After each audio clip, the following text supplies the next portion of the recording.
Welcome to our channel. Today we how to improve investment property analysis with Mashvisor, beginner guide step by step clearly. First, sign up for a Mashvisor account on their website.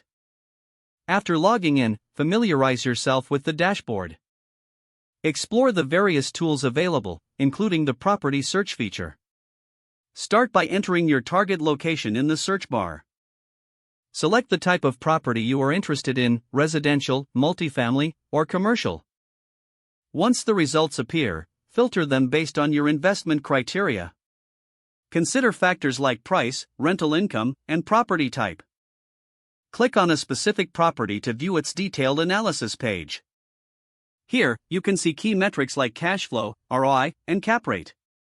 Review the rental income estimates provided by Mashvisor. Take a look at historical rental data for insights into local market trends. Use the heat map feature to identify high-demand investment areas.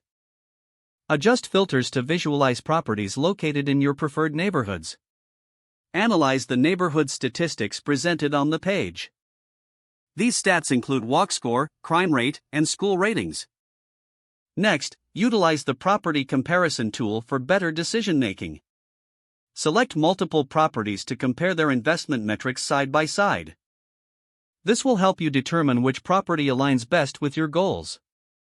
Once you've narrowed down your options, consider running a financial analysis. Go to the calculator tool to input your project costs and financing details. Examine the results to understand potential returns and risks. If you're satisfied with your analysis, create a property listing. This will enable you to save and share your findings with partners or lenders. Finally, stay updated with the Mashvisor blog for ongoing tips and resources. With these steps, you will enhance your investment property analysis and make informed decisions.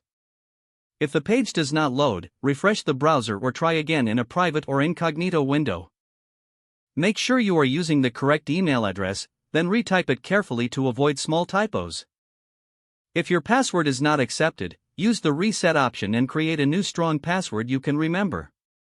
Don't forget to like this video and subscribe to our channel for more step-by-step tech guides.